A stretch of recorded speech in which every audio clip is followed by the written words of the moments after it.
Why is this worth that much money? These big titty bitches. The Yu-Gi-Oh! Tournament Pack second season was released on October 1st, 2002 in North America. There's a lot of fantastic cards in here, like Morphing Jar, so I'm hoping we can pull some, get some great value, and get some great cards that would theoretically improve our meta deck. So it's time to test our luck.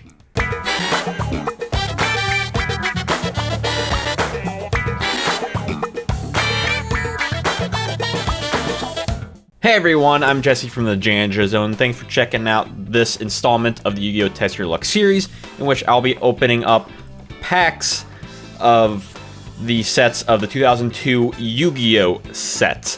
Now, I may move on to the following year. It all depends on if you enjoy the series enough, and if you do, consider subscribing if you haven't, and dropping a like to know that you want more content like this one. And also consider checking out my Patreon and my merch if you want to support me further. A lot of great stuff on there. So the Yu-Gi-Oh! Pack, Tournament Pack, second season. We've already done the first season. We've already done previous things like Spell Ruler, Metal Raiders, and so on. But this one, there's a lot of really great cards in here.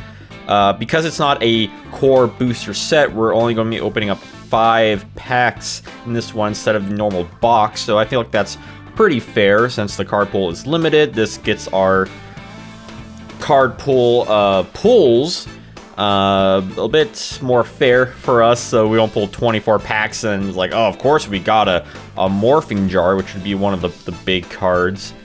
Giant Red Sea Snake would be another good card. It's a 1800 attack. Really, any of the super rares would be good just for that. I'm not exactly sure on the monetary value for a lot of these, unless it's first ed. Morphing Jar would, I know that's like absurd. A lot of fun cards. A lot of cards that would actually get reprinted in the McDonald's pack, like Stuffed Animal and Dharma Cannon here. Takui, he's kind of fun. Queen of Amelie is another 1800 attack. Twin-Headed King Rex, this one you actually need if you want to summon Cybersaurus. That was released in the previous Metal Raiders set back in June. So there's a big gap between when you couldn't use Cybersaurus upon release. But there's a lot of kind of crappy cards. Parrot Dragon was really expensive for quite a while. So let's just jump into it. Pack number 1. And there it goes, Twin-Headed King Rex. Let's go.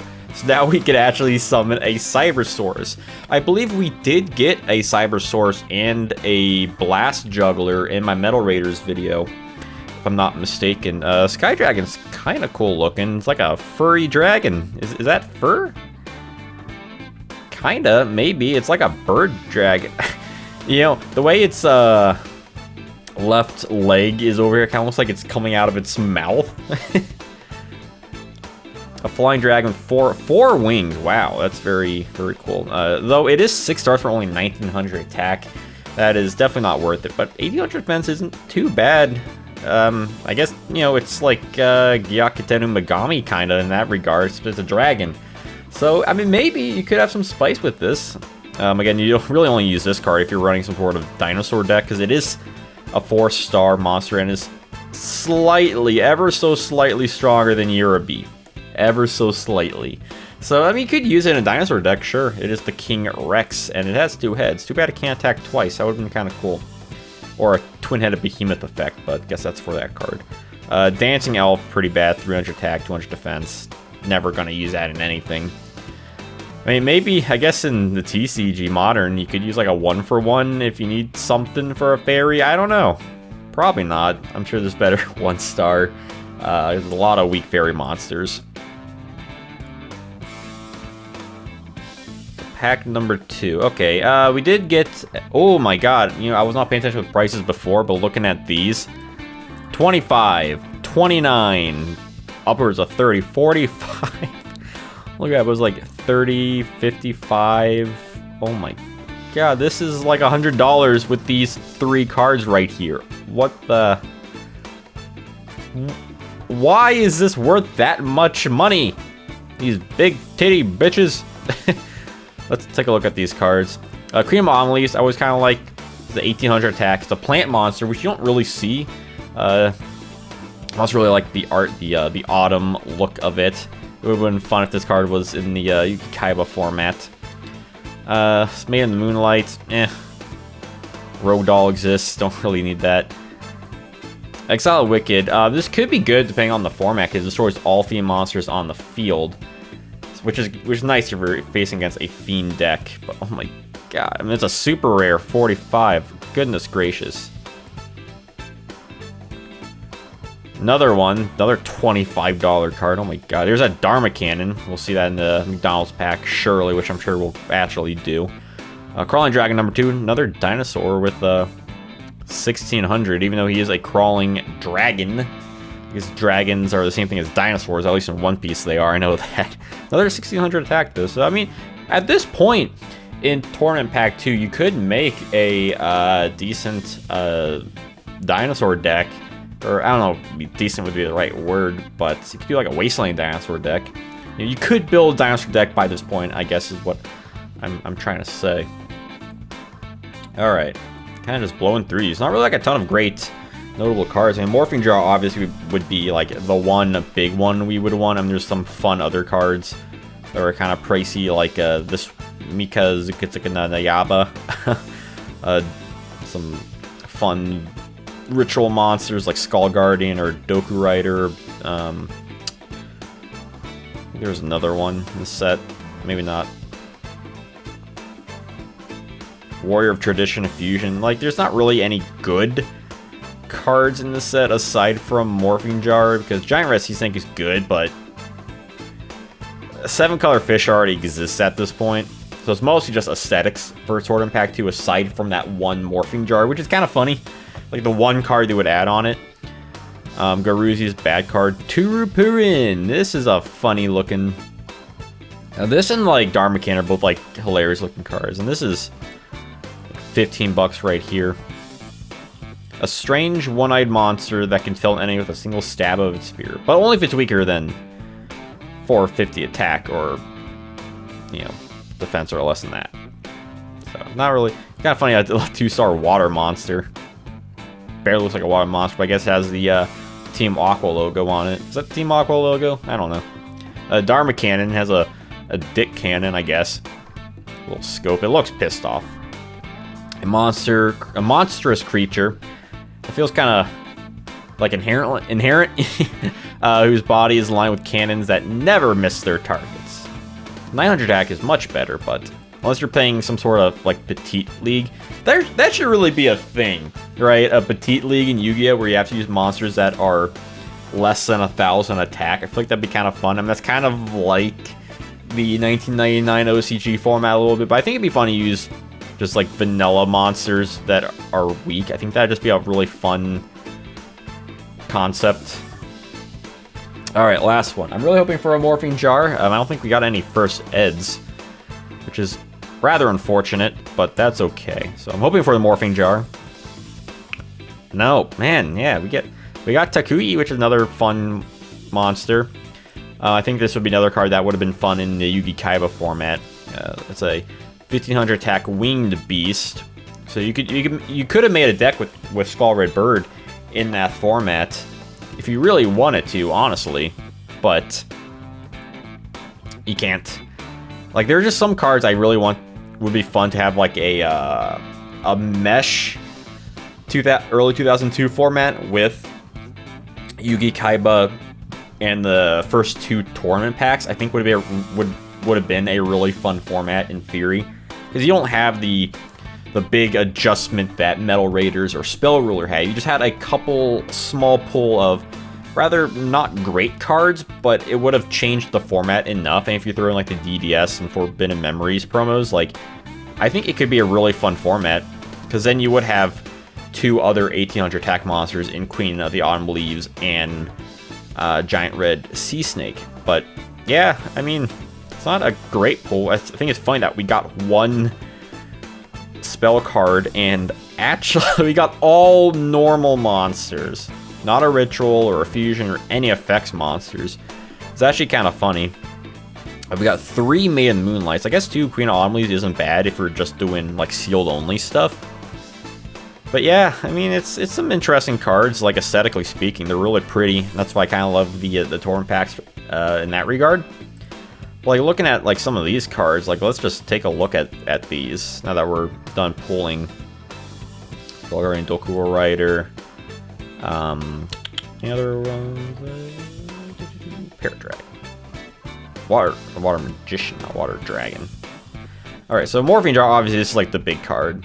You flip both players' discard as many cards as possible, and they both draw 5 cards. This card was like absolutely insane. It still kind of is really good, just not really good in terms of power scaling.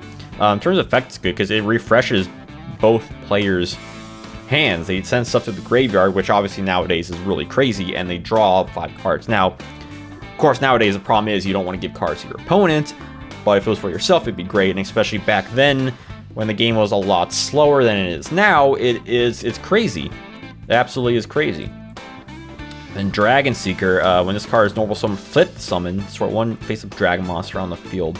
You have to tribute for one of these, so, I mean, 2000 attack. I guess if you're facing against the dragon deck, it's okay, but, like, you already have Dragon Capture Jar. It would have been better if this was a 4-star monster for sure, and let's say give it, I don't know, 1600 attack?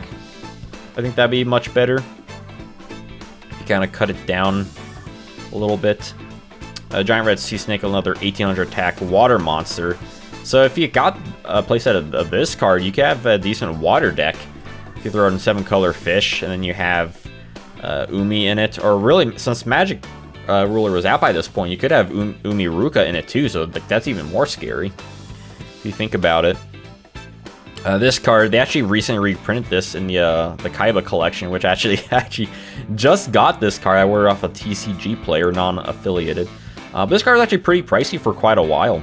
Again, a lot of these tournament packs, for no particular reason, it was worth a lot of money. And yeah, like, it's not a great card. It's a high level. It's 2 tribute monster for 2200 attack, 2350 defense, no effect. Like, it's cool for like the look of it, but that's kind of about it. It was kind of funny. It's a dragon, but it looks more like a alligator sword than a dragon monster. Like a warrior. Skull Guardian, another ritual monster. Again, nothing special. I mean, I guess it's technically stronger than some of the other ones, but it's not Crab Turtle or Hungry Burger. But it does have high defense, so that's something that's cool going for it. Again, I really wish there was some generic card that would support these like non-effect ritual monsters. I think that would have been really fun. Like some sort of normal ritual support. This Doku Rider is kind of like that too. Like, God, that's pathetic. That is performance of sword pathetic. Like, it's just, why did they make cards like this? I mean, I'm sure they were released differently in the OCG, but the TCG is like, man, too late to release these. Because OCG had much more of a progression for the monster attack, but TCG was released years later, like 3 years later, so they just kind of threw in stronger cards from the get-go. It's like, you know, back in the day, this would have been great. Maybe have a rule for these crappy ritual monsters in a petite format. That way you have a use for them. And the Parrot Dragon, much like the card I can never pronounce, Mikazuki no Yaiba. This card was actually real expensive for a while. It recently did get reprinted. I believe in one of the legendary collections, but still kind of pricey if I'm not mistaken, but I definitely sure was reprinted in the Pegasus deck Speed Duels, so you can actually get this card for affordable now if you ever want to play it. You know, it's one of the non-tuned tunes. A dragon from the cartoons is more dangerous than it appears. Again, crappy card. You know, 5 stars, 2000 attack. Like, I don't know why they have cards like these that are expensive for no reason apart from just being in the tournament pack. And that just kind of goes to show the legacy of tournament pack, especially like the early ones. Like, it's crazy, but you know, it's interesting. I think that's the best way I can describe it. So, have you ever pulled cards from the tournament packs, like the early ones, especially Tournament Pack 2? What's your favorite card from the set? Let me know. And if you want to see more videos of this series, definitely let me know, because the next one we're going to be doing, I believe, is Pharaoh's Servant, so that'll be another main set we're gonna run into, because I believe it's gonna be Pharaoh's Servant and then the McDonald's pack. So those are the last two I have planned. So let me know if you enjoyed this video, if you enjoyed this series, and until I see you all next time, have a wonderful day.